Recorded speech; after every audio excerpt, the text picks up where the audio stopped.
Esto es todo mentira, ¿eh? Cuesta Blanca es más duro que todo eso, ¿eh? Subir los micros. Vale. Sí, sí. Bueno, pienso que después de haber visto este reportaje audiovisual, creo que queda bastante claro por qué me decidí a escribir este libro, ¿no? Porque yo cuando viajé allí, la verdad es que tuve un impacto brutal. Se puede decir que me enamoré de aquello. Y bueno, viendo el vacío que había, la poca información que había, pues se me cruzaron los cables y dije, vamos para adelante. Y al final, pues bueno, pienso que esta pequeña muestra sirve un poco de ilustración, ¿no? Para que se pueda entender a veces esas locuras que hacemos, ¿no? Así que nada, vamos a empezar un poco con lo que es la presentación propiamente dicha, ¿no? Aquí se puede ver un poco la portada del libro y el logotipo de la editorial que decidió sacarlo adelante, ¿no? Suba Edición. Como bien ha comentado antes Antonio, pues bueno, la cuna del ciclismo en España, ¿no? Y se puede decir que en Europa. Y bueno, la verdad es que bueno, el apoyo que me han dado ha sido enorme. Y bueno, yo he cogido de ejemplo, ¿no? Para hablar de este libro, pues he cogido el puerto más emblemático de los Pirineos, ¿no? Yo pienso que si hay algún ascenso que destaca por encima de cualquier otro, que en la cordillera, y no solo fuera de la cordillera, sino cualquier ascenso que nos venga a la cabeza de grandes gestas de ciclismo, de grandes nombres de ciclismo, yo pienso que a todos se nos viene un poco a la cabeza este puerto. De todas maneras hay que decir, y sobre todo aquí los ciclistas profesionales que tengo aquí al lado, ellos lo saben en primera persona, que los Pirineos son mucho más que Tourmalet. Hay mucho más puertos aparte del Tourmalet, aunque sea el más famoso, el más carismático, hay mucho más puertos más allá del Tourmalet. Y bueno, yo querría empezar, como comentaba antes, dándole también un poco de protagonismo a ellos, ¿no? Me gustaría saber también un poco qué significó para ellos haberlo escalado en competición. Aquí tenemos a Pepe, tenemos a Fran y Salvi todavía no lo ha escalado en competición, pero esperemos y deseamos no te pierdes nada, ¿eh? Que lo escale en competición no dentro de demasiado tiempo, porque además será muy buena noticia, ¿no? Porque por el Tourmalet pasan las carreras más carismáticas y más importantes y sería muy buena noticia. A ver, Pepe, cuéntanos cómo fue tu primera experiencia en Pirineos y qué significó para ti ascender el Tourmalet en aquella etapa que comentaba antes Antonio, en el 1985, en esa década de los 80, que se corría con esa combatividad, con esa agresividad. Y cuéntanos qué significó para ti preparar el terreno, además, para que ganara luego el Luz Ardiden, que ganara Perico Delgado. Bueno, buenas tardes a todos, perdonadme por la voz y por haber tardado un poquito más. Yo la primera vez que estuve en los Pirineos fue de amateur, y fíjate si me impactaron tanto que todavía me duelen las piernas, ¿sabes? O sea, pero en concreto es verdad que el poder subir un puerto como el Tourmalet en una competición como es el Tour de Francia, yo creo que es el máximo que cualquier ciclista puede aspirar. Yo creo que bien sea el Tourmalet, bien sea en los Alpes, Alpe d'Huez o cualquier puerto de esto, yo creo que es cuando uno realmente se siente realizado como ciclista. Entonces, para mí, los Pirineos son, no sé, es algo que imborrable en mi memoria por aquella etapa que ganó Pedro Delgado por primera vez en el Tour.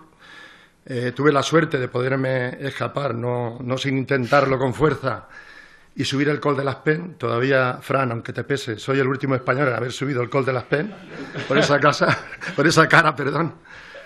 Y bueno, la verdad es que sí, es una etapa que se rememora mucho, casi continuamente todos los años, y es cierto que creo que tuve la suerte de vivir un ciclismo, con todos mis respetos al ciclismo actual, donde todavía la batalla era abierta, ¿no? Entonces era, no sé, yo digo que hoy, para mí, el peor dopaje que hay, y perdonadme la palabra, es el pinganillo, el famoso pinganillo, ¿no? Entonces antes, pues veías ataques de lejos, entonces, pues bueno, tuve la suerte de atacar de lejos, sufrí mucho, dije, estos cabritos a mí no me pillan, por lo menos este puerto lo voy a subir.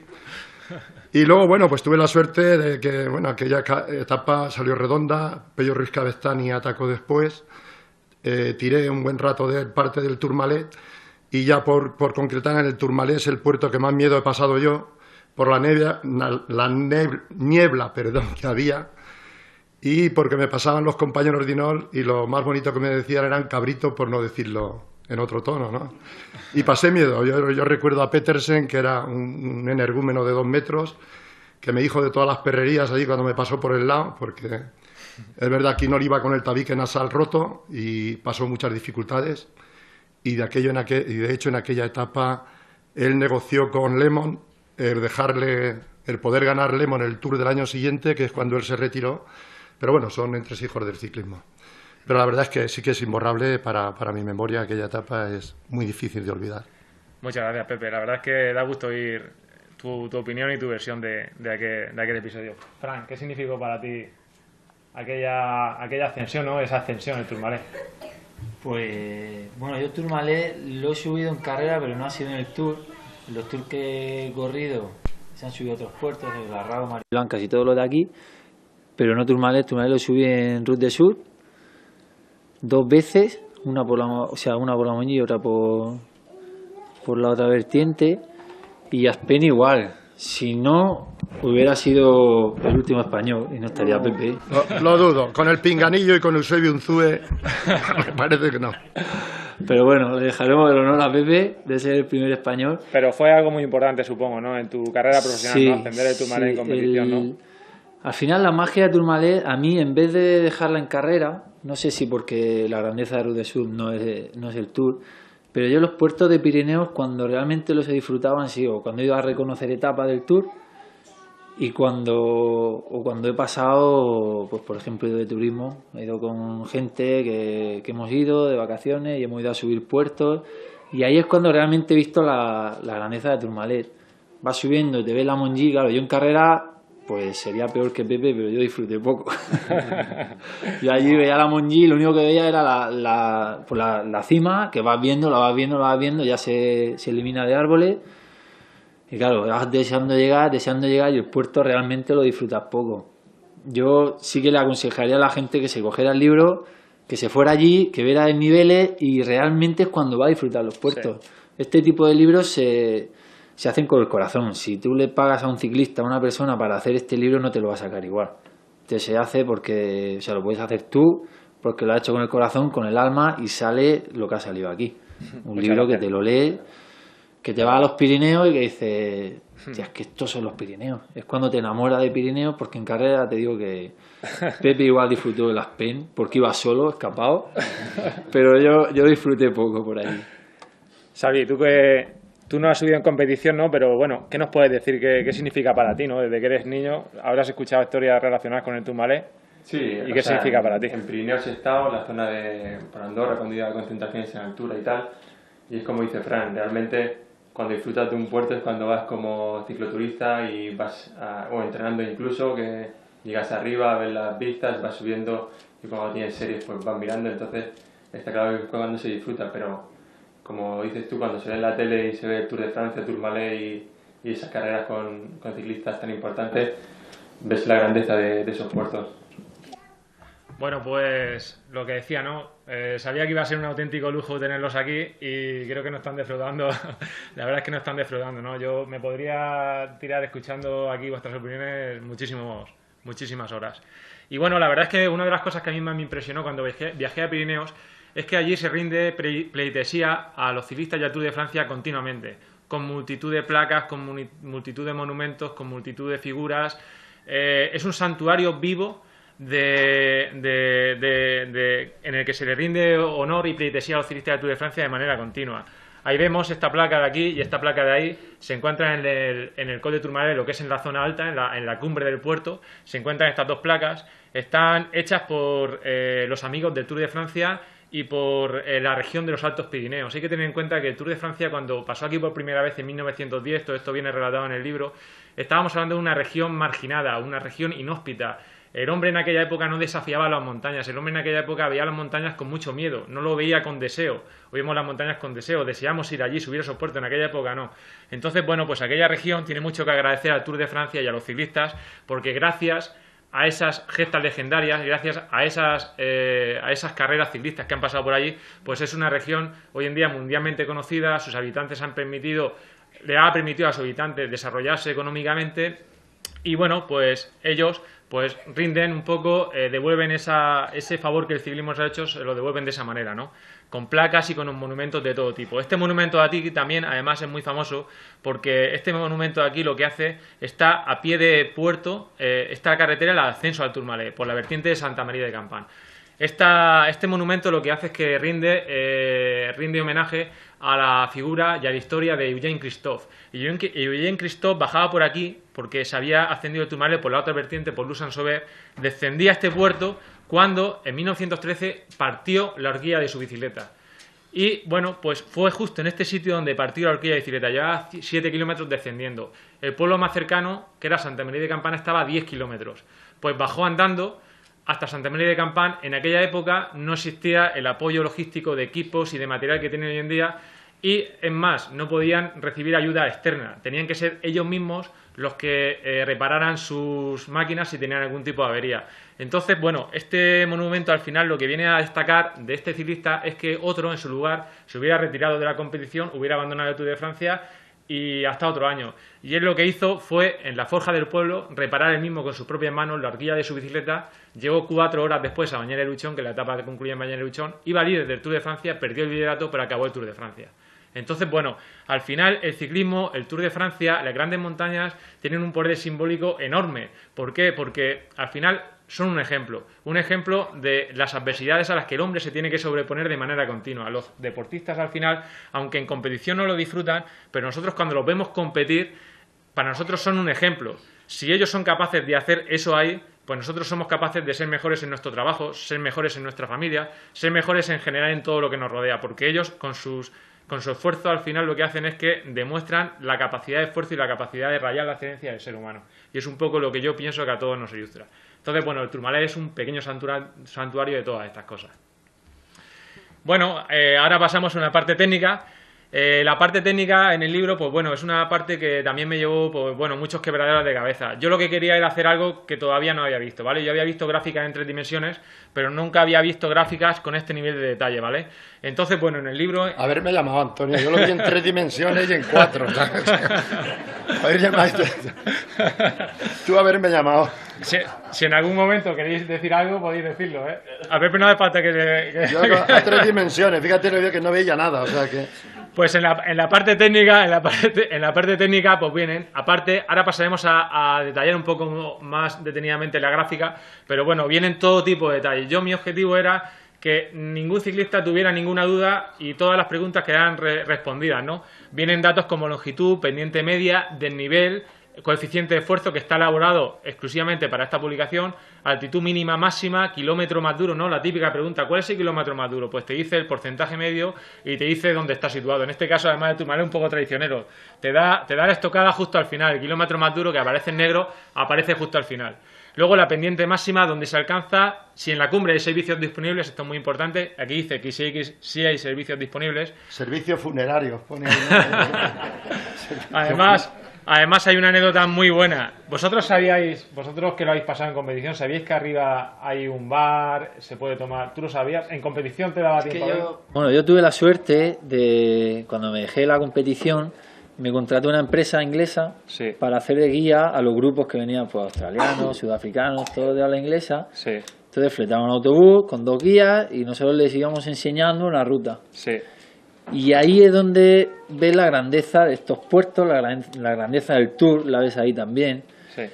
Incluso tienes que hacer de investigador, a ver el año siguiente cuál es la ruta de la etapa reina para saber qué hotel tienes que coger, cuándo tienes que coger. ¿Cómo sacarle los cuartos? Di la verdad. Y ahí es donde empiezas a ver la historia que estás contando en los libros, que por eso yo cuando empecé a leer el libro dije, es que esto es lo que no ves en competición. Competición te plasman el perfil, te estudias el perfil y lo ves muy negro, como el último kilómetro ese, pues lo ves muy negro y dices, vale. Pero no tienes toda la historia, que realmente es lo bonito. Dónde se rompió la horquilla, dónde se murió Fabio, dónde está la historia real de esos puertos, y es lo que refleja el libro. ¿A ti te dio tiempo a ver, Val? Bueno, pero iba tan borracho que dije, yo no me paro ya porque... No, yo creo que el mérito que Antonio tiene, como bien dice Fran, es el haber podido reflejar desde otro punto de vista lo que son los Pirineos, ¿no? Para un apasionado del ciclismo como él es, con un estudio muy minucioso. Y la verdad es que los Pirineos, para un ciclista, efectivamente es un santuario. Lo que creo que hay que diferenciar, evidentemente, lo que es la competición de lo que es el disfrute. Para mí, personalmente, lo he disfrutado de las dos maneras, pero tengo que admitir, y yo creo que todos los que somos ciclistas somos un poco masoquistas, y el ser humano, a veces incluso yo creo que la mayoría también. Yo lo disfruté, o sea, yo sufrí como un perro, la pura verdad, pero tuvimos la suerte de ganar la etapa y aquello fue un motivo de satisfacción enorme, ¿no?, para todo el equipo. Entonces, bueno, pues de alguna manera el haber conseguido ser profesional, el haber conseguido correr un Tour y el haber tenido la suerte de poder subir un puerto como Las Peñas escapado y el Tourmalet empezarlo escapado también, pues yo lo disfruté. Pero es cierto que he tenido la suerte de volver con mi familia, de disfrutar cuando Miguel Indurain en Val d'Hudron se colocó líder con una escapada con Chiappucci y unos ataques de lejos donde vimos que Lemon, Fignon, los grandes campeones en el Tourmalet se quedaron verdaderamente asfixiados, les atacó bajando y luego se consiguió ponerse por primera vez líder en el Tour, ¿no? Le he visto ganar en Luzardiden. Y bueno, y soy un apasionado de los Pirineos, porque la verdad a mí hablar de los Pirineos y cuando estaba viendo las fotos, pues los pelos se me ponen de punta, ¿no? Pero reconozco que como ciclista lo he disfrutado, como aficionado también, y lo que has hecho, Antonio, tiene un mérito tremendo y un mérito enorme porque estás reflejando la realidad de lo que son los Pirineos, y es un libro válido tanto para la gente que lo quiera vivir como aficionado como el que lo quiera sufrir encima de la bicicleta. No lo vais a disfrutar, eso es mentira. Pues esta es una vertiente, muchas gracias Pepe y Fran. Esto es la vertiente de Luxembourg y esta es la vertiente de Santa María de Campán. Esta es la primera ascendida en la historia del Tour de Francia. La primera vez que subió el Tourmalet se subió por esta cara. Ahí está, como decía, Santa María de Campán. En aquella ocasión, Jean-Christophe bajaba por aquí, había subido por la vertiente y rompió la horquilla de su bicicleta más o menos por ahí.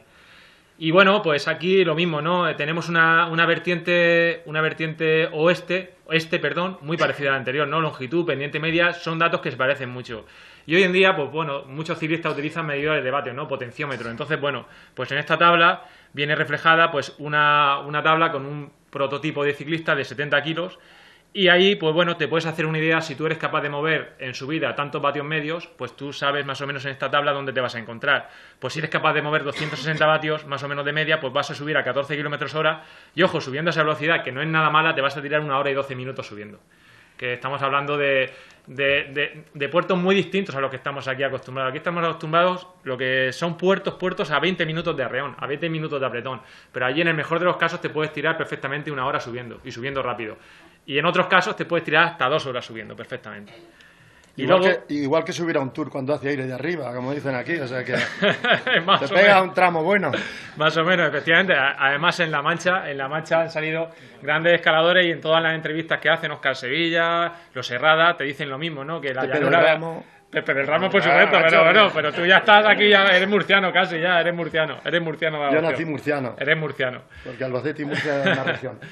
Y bueno, aquí pues lo que decía, ¿no? Aquí en la parte técnica del libro pues se puede ver, como decía, ¿no? El gráfico está trabajado al máximo, con todo lujo de detalles para que no se quede nada en el tintero. Aquí vemos Santa María de Campán, aquí vemos los pueblos que te encuentras durante el ascenso. Hay pequeños pueblecitos que antiguamente eran pequeños caseríos o ni siquiera existían durante aquellos pasos. Y bueno, en función del porcentaje medio de cada kilómetro, pues un color, que aquí aparece la leyenda, y un color que se corresponde con la inclinación, y todos los porcentajes de nivel por encima del 10%. Esta gráfica, ¿qué nos dice así a priori, a bote pronto? A mí lo que me impactó de Tourmalet, que ahora quiero que también ellos me lo digan un poco qué sintieron, porque a mí lo que me impactó de Tourmalet es la continuidad que tiene. Empieza muy suave, se pone un poquito más duro ahí, luego esa zona roja ya es un porcentaje medio por encima del 8%, suaviza un poquito ahí, pero ya vemos que del kilómetro 7 hasta el 17 nunca baja de lo rojo, o sea, nunca baja de un 8% de pendiente media. Y ahí vemos en la zona de la Mongie como sube por encima del 10% en varias ocasiones, la Mongie, en la sección de esquí de la Mongie. Y luego incluso en la parte final, lo que decía anteriormente, es un puerto traicionero porque en la parte final te castiga con su tramo más duro por encima del 10%. Lo que ocurre es que quizá ahí en esa parte ya el entusiasmo te empuja, te lleva y te hace que se haga menos duro quizá que si viene en la parte final. Y la gente si no te ve. Y la gente, efectivamente. Yo recuerdo esas rampas últimas, pues que con tanta niebla, yo a todo el mundo le oía push, y yo digo, pues push. Y sin darme cuenta estaba arriba del todo, y vino Marino Lejarreta y dice, gato, pero si ya estás en la cumbre. Digo, la cumbre de mi carrera, ¿sabes? Estaba hecho polvo. En la época de Pepe es que también se da la circunstancia de que no se estudiaban tampoco los puertos con esta altimetría. Cuando estuve en Bilbao me dijo Marino Lejarreta que ellos, la dureza de los puertos era por los desarrollos. este puerto es de 23, este puerto es de 25, que era lo máximo que se ponía, o este puerto es de 21, y subíais con un 42-21 algunos puertos. O sea, estamos hablando de auténticas salvajadas, de auténticas barbaridades. Hoy en día los profesionales montan, Xavi, que ya tú montas tu bicicleta. Yo para entrenar uso 36 y 28. Así les van. No pueden.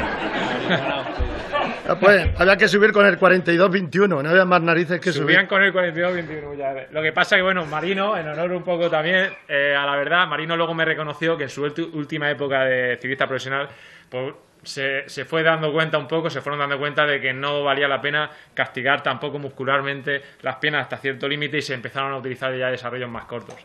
Y bueno, pues mira, aquí tenemos la vertiente Lusan-Sauveur, ¿no? La vertiente Lusan-Sauveur, como decía, es la opuesta a la que se subió por primera vez, ¿no? Este puerto, pues bueno, como podemos ver y como comentaba anteriormente, es un puerto que lo tenemos todo, ¿no? Es un puerto emblemático por su historia, es un puerto que sigue siendo muy duro, lo hemos visto en la altimetría, pero es un puerto que lo reúne además todo porque tenemos pues unas vistas auténticamente espectaculares. Para que os hagáis una idea, nosotros venimos de la profundidad de ese valle. Ahí se ven esas colinas, esconden debajo un valle, que es el Valle de Luz, pues de ahí abajo venimos. Entonces este puerto... Hacia allá está el Suluar. Efectivamente. A la derecha... Luz Ardiden está por ahí, izquierda, donde sí. ganó Perico Delgado y donde Pepe subió aquel día. ¿No? Luz Ardiden está aquí detrás justo. Y nosotros venimos de la hondonada esa de ahí. Perdón. Entonces, en sus primeros momentos, este puerto es un puerto de valle, un puerto que va por la hondonada del valle, para posteriormente empezar a hacer curvas de herradura, porque en su última parte es un puerto de colina. Tiene que superar una colina. Primero supera un valle y luego una colina. Entonces, bueno, es un puerto que permite, pues bueno, unas vistas panorámicas al fondo del valle espectaculares, y luego no solo al fondo del valle, vemos que por ahí va la carretera, ¿vale? Por ahí va la carretera. Vemos que atraviesa, pues eso, distintos valles, aparte del principal, atraviesa distintos valles. En este macizo de aquí es el macizo de Neuville, es un macizo que es una auténtica maravilla paisajística y natural.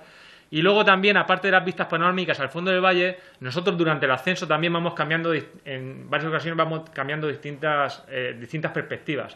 Entonces también, bueno, nos permite ver vistas hacia los Picachos, que se abren paso en la parte alta del puerto, el paisaje se vuelve lunar, y hay momentos en los que el esfuerzo, si eres capaz de salir de un poco de esas sensaciones de esfuerzo que a veces te atosigan y eres capaz de levantar la cabeza, hay algo que a mí me sorprendía cuando viajaba a Pirineo, y es decir, ¿cómo es posible que por aquí pase una carretera como esta que estoy transitando? O sea, un paisaje lunar, un paisaje árido, agreste, y sin embargo, pues bueno, vas en una bicicleta y es una sensación que es muy difícil de olvidar. Es como la Sierra del Buey, pero a lo bestia, ¿sabes? En los picos allá arriba. Esa es la vertiente que hemos visto en la oeste, y esta es la vertiente este. Esta es la vertiente de Santa María de Campán. Y como vemos, es una vertiente pues que comparte algunas cosas comunes con la anterior, ¿no?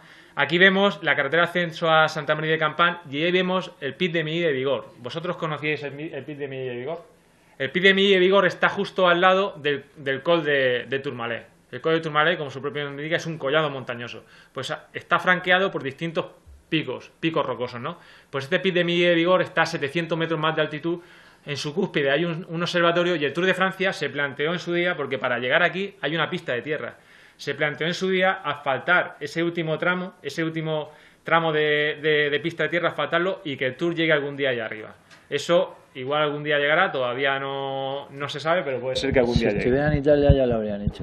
Si estuviera en Italia... A mí ahora ya me da igual, que lo hagan cuando quieran. Salvi, ¿verdad? Lo que hace para mí.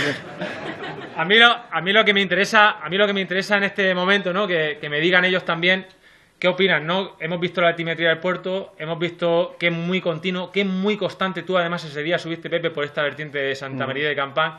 Y ¿qué opinas? ¿Qué opinas de esa continuidad, esa insistencia con la que te machaca el Tourmalet? ¿Qué opinas de Bueno, yo resumiendo diría lo que me dijo Alberto Fernández en mi primer año de profesional. Corriendo una vuelta a Cataluña, iba ya aquí. Digo, Alberto, ¿cómo es el puerto? Dice, tranquilo del ramo, es largo pero duro. Eso es lo que os diría yo, ¿sabes? Es un puerto largo y duro. Aquel día, es cierto que los primeros kilómetros en San Marí de Campán estaba el avituallamiento, Cabestany enlazó conmigo, yo tuve que tirar de él un buen tramo, y a partir donde marcaban la primera zona de ascensión, que hay una casa a la derecha, allí me dieron la puntilla, y allí para arriba, pues evidentemente en competición es un puerto duro, y en no muy competición continuo. También, y es continuo. Que es algo que además a mí me impactó mucho, porque no estamos acostumbrados aquí a puertos con esa continuidad. con esa continuidad, con esa insistencia, que te castigue con esa insistencia. No estamos acostumbrados. Aquí llegas a un tramo duro, por ejemplo, cuando el año pasado que organizabas tu marcha ahí en Riopa, la Borriqueta. La Borriqueta es un puerto muy duro, pues muy irregular. Va haciendo como escalones. Y los puertos pirenaicos en general, no solo el Tourmalet, como decía, hemos puesto de ejemplo el Tourmalet, pero por poner uno, hay muchos ejemplos, los Pirineos son mucho más que el Tourmalet, pero los puertos pirenaicos en general no se caracterizan por generar esos escalones, sino que cogen una inclinación y de esa inclinación prácticamente no se bajan. Sube un poquito, baja un poquito, pero te machacan con una insistencia que a mí personalmente me impactó. ¿Tú qué sensaciones te dejó el Tourmalet cuando lo ascendiste? Además, dinos por qué vertiente lo ascendiste. ¿Lo has ascendido por los dos en competición? En competición por la Monji. Por la Monji, ¿no? Sí. Por esta que estamos viendo. Y a mí lo que me agobió de esa vertiente es que es carretera muy ancha, Sí, no es sinuosa, son rectas, alguna curva, alguna... Y cuando vas entrando en las galerías, sí, es una galería. es que tú vas viendo que es duro y es duro y es duro, y parece que cuando un puerto se estrecha y empieza a ser sinuoso, parece como que te cobija y se hace un poco más ameno, y aquí no, aquí es recta y ancho, y a mí eso me agobiaba hasta que no entré en la galería que sale la del 10%, que te empieza a ver ya la estación de esquí. Hasta ahí se me hizo durísimo. Luego pasé la estación de esquí, ya empezaba sinuoso y parece que eso ya... Te iba a decir eso, que vida. al pasar la estación de esquí de la Monji hay un cambio de asfalto, Hay un la cambio, carretera se se estrecha y la carretera Y ya sube. empieza a haber Es lo que digo, curvas de herradura. dejas el valle y Yo coges la empezaba a colina. sentir el cielo cerca. Ahí ya decía, voy cambia, tan y ahí te jodido quedan ya. 4 kilómetros. Que era Claro, hasta claro. arriba. Efectivamente. Pero era diferente, no sé, a mí abajo y encima los Pirineos tienen una peculiaridad, y es que el valle está muy cerrado. Sí. Y tú ves los picos allá arriba, y hasta que no están muy arriba de los puertos, tú no ves En Alpes, por ejemplo, tú cuando empiezas a subir al kilómetro, 2 kilómetros, tú ya empiezas a ver valle. Empiezas a ver ya las cunetas y ya empiezas a ver valles más libres. Sí. Te da menos agobio. Pero no, en Pirineo, hasta que no llega arriba, o en puertos como Aspen llega arriba y todavía es que parece que está ahí encerrado en el valle, no tiene... Yo sabía, aprovechando, tú no has subido en competición, pero alguna vez hablé contigo de que los puertos que son continuos para entrenar son los mejores, ¿no? Al final, para el tema de medidor de vatios y para dosificar el esfuerzo. Sí, está claro que hoy en día con los potenciómetros la mejor forma de entrenar es que sea un puerto continuo y tu preparador te marca tus series a unos vatios, unas intensidades, un tiempo, y cuando tienes descanso pues no es tan fácil mantener esos vatios. En cambio con pendientes más inclinadas sí que puedes mantener siempre unos vatios y puedes entrenar mejor. Tú, Pepe, cuando pasaste el Tourmalet en tu época, porque me pica la curiosidad, ¿la carretera era tal y como la estamos viendo aquí o...? Sí. Era muy parecido. Soy viejo, pero no soy tanto. No, es que de vez en cuando a Perico le escucho decir, ¡guau! Es que los ciclistas suben por ahí, suben sobrados, porque con ese asfalto tan fino, tal. No, yo creo que realmente los puertos los hacen duros los ciclistas y el ritmo de la competición. Entonces el Tourmalet lo subes en plan tranquilo y es un puerto duro y tal, pero realmente cuando una etapa enlazas Aspen, Tourmalet y Luzerdiden, pues claro, ahí la dureza es mayor. Yo me ha llamado la atención el tío del mazo, que lo ha sacado ahí la estatua, ¿vale? Sí. Y yo difiero y respeto mucho los entrenamientos modernos, pero yo soy de juego raso y patada a la cabeza. La verdad es que el tema de los vatios, yo creo que lo importante está muy bien, todo el tema, pero luego la capacidad de sufrimiento del individuo es lo que siempre en el Tour ha marcado la diferencia. Eso es la pura realidad. Para entrenar están bien estos puertos continuos, te permiten hacer un buen entrenamiento, pero tú sabes, Fran, que luego la competición lo cambia todo. Porque todos los días yo no creo te que aunque levantas haya igual. mucho vatio, mucho número muy controlado, al final el ciclismo tiene al contador que siempre arranca y le están diciendo para que vas pasado de vatio y luego revienta arriba, y tiene al front. O sea, al final el ciclismo te saca lo que lleva dentro. Estoy de acuerdo con Pepe que el pinganillo limita mucho, vatios limita mucho. Si empezaran a quitar eso, pues no sé si sería más espectacular o no, pero sé que reventaría más gente de la que... Sería más puro el ciclismo. Sí, Yo creo que el deporte, la esencia del deporte, yo siempre digo que está en tener una capacidad no solamente física, sino mental, para afrontar el reto que se te está planteando, ¿no? Entonces, yo recuerdo que aprendí medio francés con un libro que escribió Anquetil, y en la fotografía salían diferentes musculaturas de los ciclistas que tenían. Un sprinter tenía una musculatura más pronunciada, un escalador mucho más delgado. Entonces, cuando tú te escapabas, tenías que ver mira, ostras, el colega con este al sprint no puedo llegar. Entonces tenías que maquinar, ¿no? Y luego realmente la mente la tenías que utilizar mucho más. Yo lo que he descubierto en todos estos años que he estado en contacto con el ciclismo, pues gracias a sponsorizar muchos equipos profesionales, pues es que el pinganillo realmente, con todos mis respetos, a muchos los han vuelto, los cohíben. Lo primero, el director te cohíbe y de alguna manera los hacen tontos, con todos mis respetos, porque te quitan esa libertad de atacar en un momento que el director no sabe si te encuentras mejor o peor, y luego también en función ya prima mucho el interés publicitario del líder, entonces está todo como... Entonces por eso a veces vemos el Tour, que es lo que me da pena de estos puertos tan bonitos, de que últimamente vemos el Tour y hay un equipo que ejerce tal control en la carrera que no gusta, no hay espectáculo. Eso es la pena que yo siento del Tour. Yo he de decir a este respecto que para poder hacer este trabajo, yo cuando se me metió en la cabeza dije, bueno, con lo que sé de ciclismo y un poco más, puedo. Y cuando empecé me di cuenta de que sabía una ínfima parte de lo que hacía falta para poder hacer esto. Entonces tuve que hacer un trabajo de investigación brutal. Tuve que indagar mucho. Y me he tragado prácticamente todas las etapas de pirenaicas del Tour de Francia y de la Vuelta a España de los últimos 30 años. Que están colgadas, que se pueden ver, me las he tragado prácticamente todas, porque muchas crónicas no estoy inspirado en un periodista que ha escrito una... No, brotan de mí, porque además una de las cosas que a mí yo quería dotar de este libro era de exclusividad. Yo no quería que un periodista o un cronista me condicionara a la hora de escribir. Entonces yo veía la etapa y si me tenía que tirar 4 horas la volvía a ver. Y lo que dice Pepe es que a mí me fascinó. La década de los 80 era un crío todavía. Yo empecé a ser consciente del ciclismo y de la grandeza del ciclismo en la época de Indurain. Todavía se corría como en los 80, pero empezaba a ponerse un poco de moda lo que tenemos ahora. Y he de decir, cuando indagué tanto para poder escribir esta obra, que la década de los 80 me fascina. La década de los 80 me fascina. Los del Ramo, Chozas, Perico, Hinol, Fiñón, ¿verdad? Toda esta gente corría, lo que dice él, corrían por instinto. De hecho, de vez en cuando en alguna revista puedo ojear alguna entrevista a alguien que corría en aquella época, algunos te definen esa época como una época incluso cruel, porque se atacaba de salida, se montaban las emboscadas de salida. Ya no te digo de la época del Tarangu, de los años 70, y la época de Ocaña, que estamos hablando todavía de eso, pero elevado a la séptima potencia. Pero la época de los 80 es una época que además el ciclismo hoy en día vive lo que vive y tiene lo que tiene gracias a esa década. Porque ahí fue cuando empezaron las primeras retransmisiones en directo de las grandes carreras, de las grandes vueltas. En la época que fue Pepe al Tour, en el año 85, no era el Tour que conocemos hoy. En aquella época la gente no quería ir al Tour. Todavía había cierto recelo de ir al Tour. De hecho, en el 86 ya se llegó al cupo máximo de participantes, se llegó a los 200 participantes y a partir de ya se empezó a regular porque entonces la gente sí que quería ir al Tour.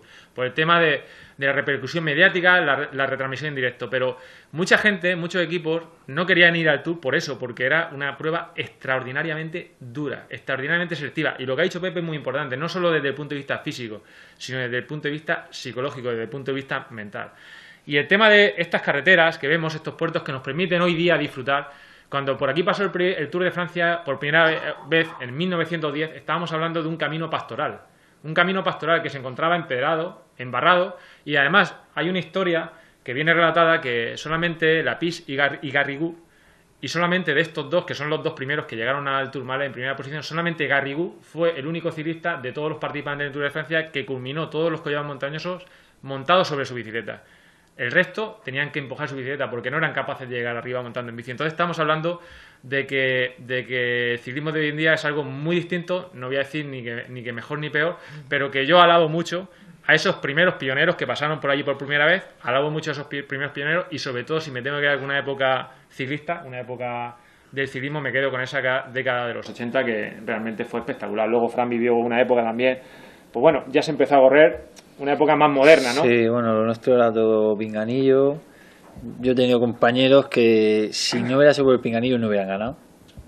Etapa mundial, o sea, llámalo como quieras, pero era un corredor con la cabeza del que iba en el coche y nosotros íbamos oyendo todos los corredores, arranca, no, para, espérate, que va mal, espera un segundo que no va bien, no arranque, o sea, y lo ibas viendo y al final, cuando veas que había ganado, si veías la tapa de atrás, dices, vale, es que aquí no arranca, pues este le va diciendo que no arranque. Al final son marionetas.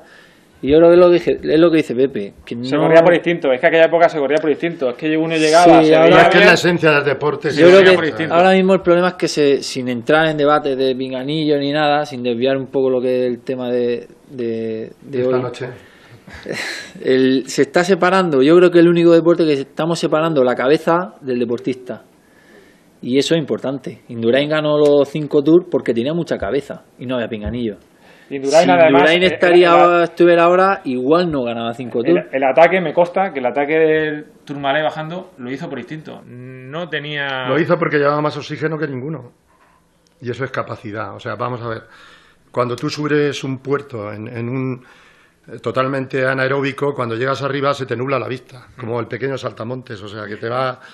Y entonces Era el Indurain único, vio un era el momento, único. miró para atrás, yo lo recuerdo, vio que la gente subió súper agotada así es. y él se dejó caer y miró que no le seguía nadie. Entonces cuando él cogió, claro, un cuerpo como el de Indurain lanzado para abajo, Y esa entonces vertiente- Capucci y ya esa iba vertiente- escapado. Y esa vertiente, además, que es muy rectilínea, la vertiente sanitaria es muy rectilínea, Indurain tenía todas las de ganas. Pero que no estaba planificado, que no era algo planificado, No. fue algo que surgió de manera espontánea. No, nosotros, mira, la etapa se ha escrito muchísimo, la etapa de Luzardiden, muchas veces de cachondeo, perico, siempre estamos hablando, ¿cuándo vamos a explicar la verdadera versión?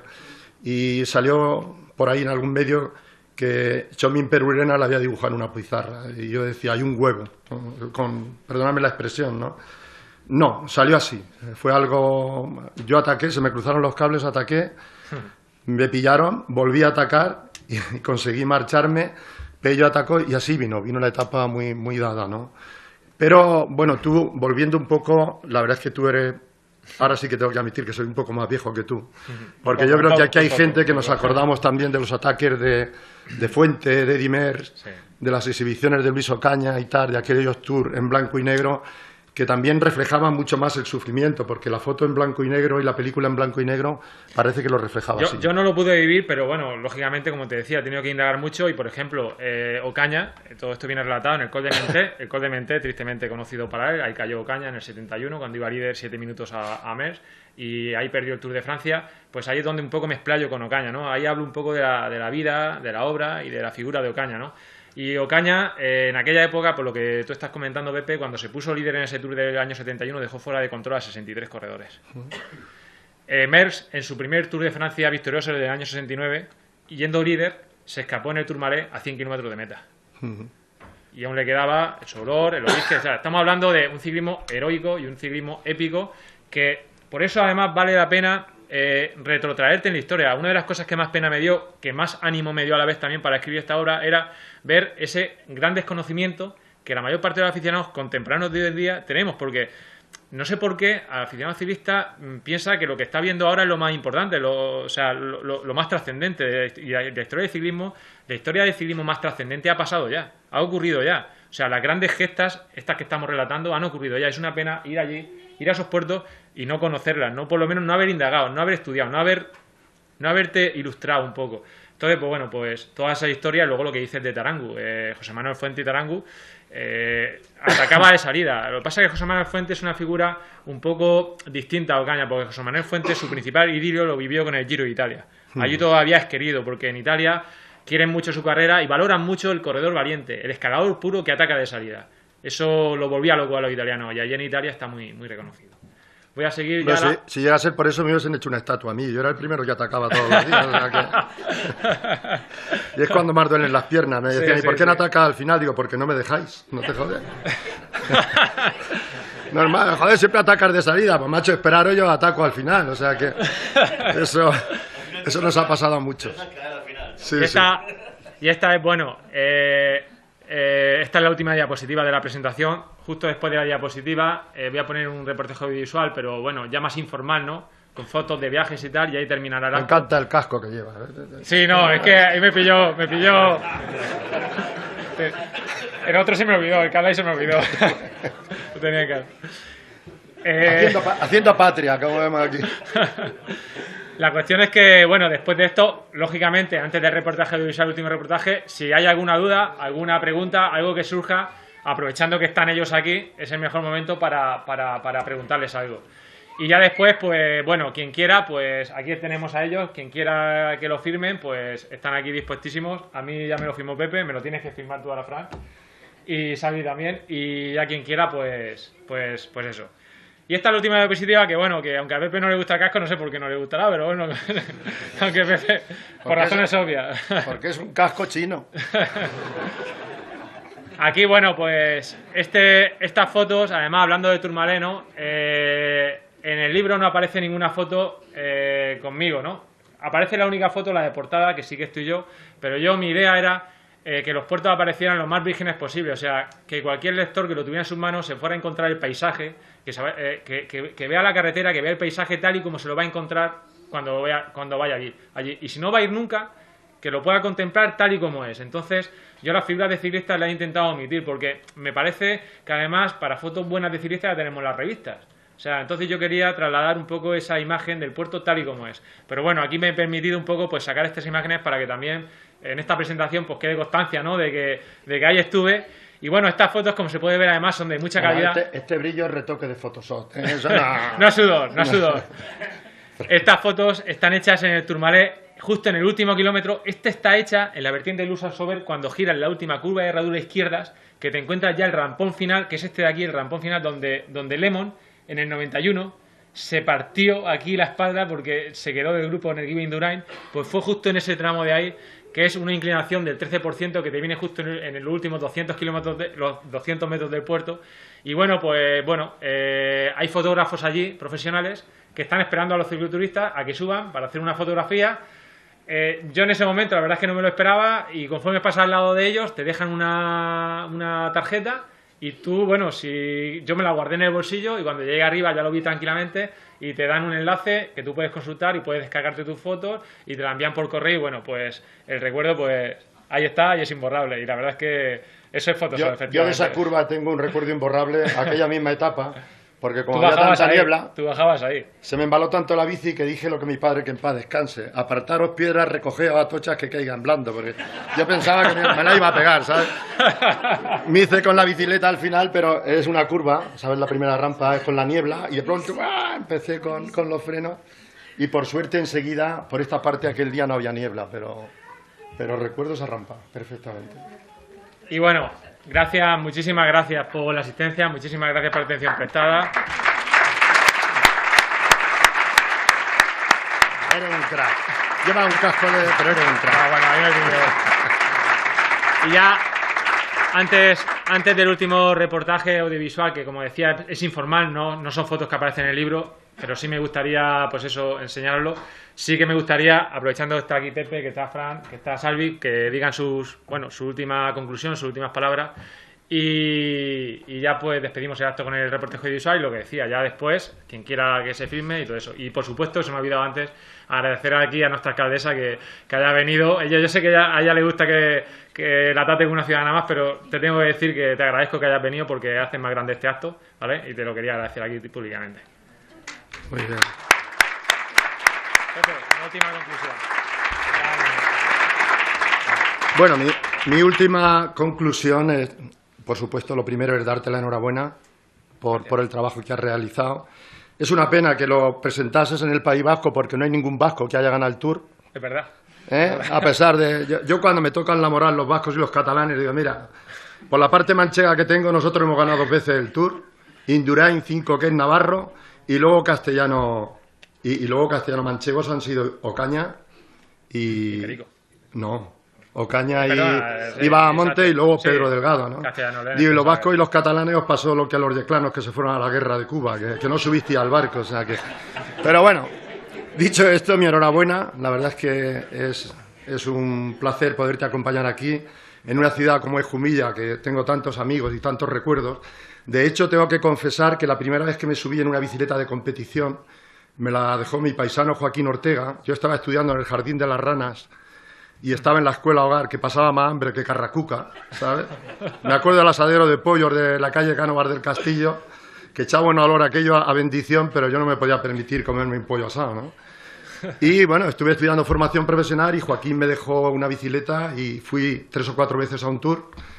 Y bueno, y luego ya mi padre, que en paz descanse, con 17 años me compró la primera bicicleta, pero bueno, que lo dicho, es un placer estar aquí, acompañarte Gracias, Pepe. en una cosa tan importante para ti, yo creo que para, de verdad, el mundo de la afición del ciclismo, Muchas gracias. y estar con vosotros, pues, doblemente más satisfactorio. Muchas gracias.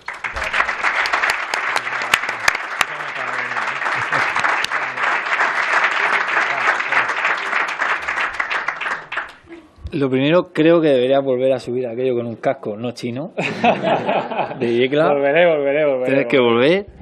Y bueno, lo segundo es darte la enhorabuena porque este libro, como he dicho antes, se ha escrito con el corazón, con el alma. Esto no se puede pagar, no puedes darle a nadie dinero y decir a un ciclista o al que sea, vete y hazme este libro, porque no lo va a sacar así.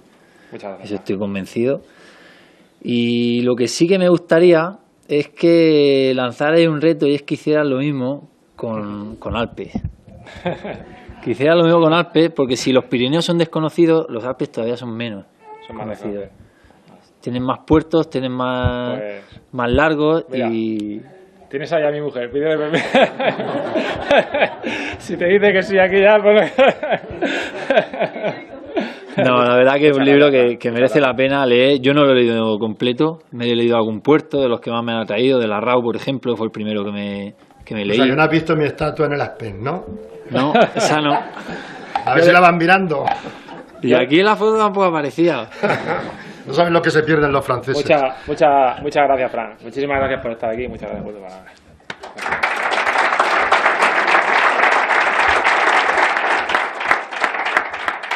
Xavi.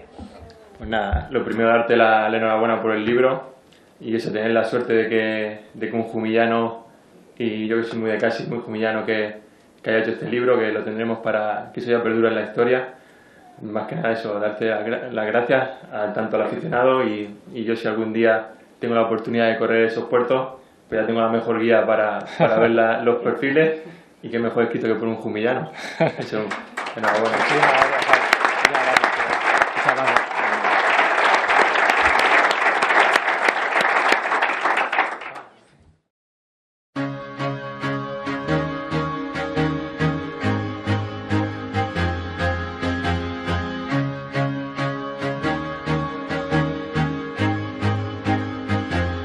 I used to rule the world, seas would rise when I gave the word. Now in the morning I sleep alone, sweep the streets I used to own.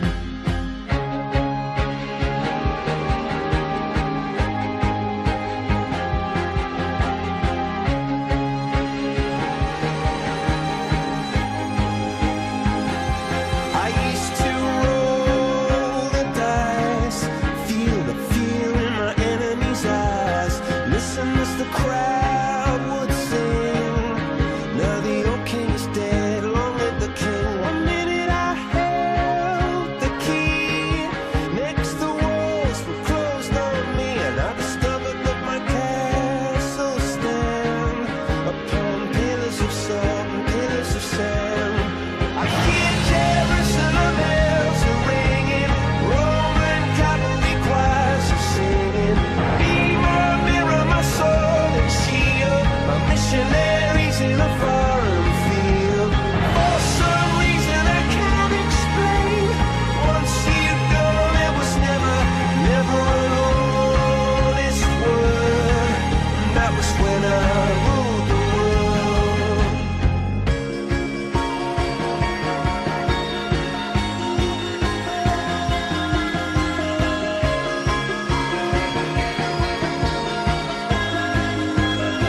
It was the wicked and wild wind, blew down the doors to let me in, shattered windows and the sound of drums.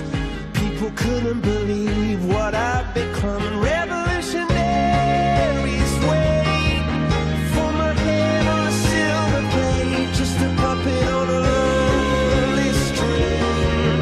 Oh, who would ever wanna be king? I hear Jerusalem bells are ringing, Roman cavalry choirs are singing. Be my mirror, my sword and shield, my missionaries in a foreign field. For some reason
that was when I ruled the world.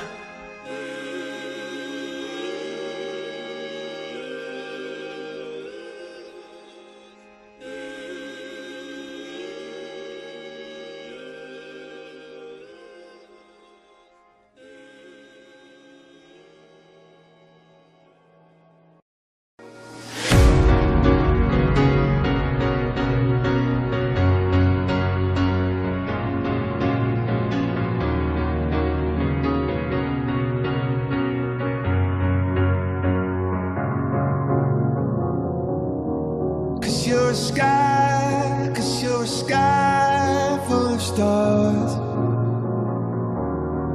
I'm gonna give you my heart. Cause you're a sky full of stars. Cause you light up the park. I don't care, go on and tear me apart.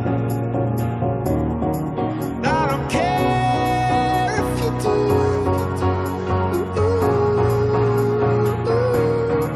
Cause in the sky full of stars, I think I saw you.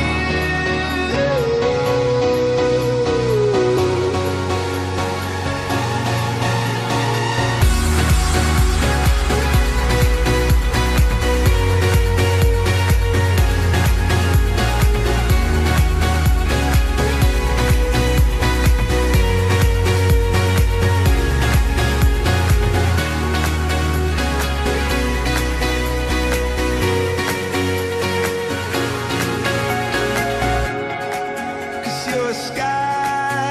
you're a sky full of stars. I wanna die in your arms. Oh. Cause you get light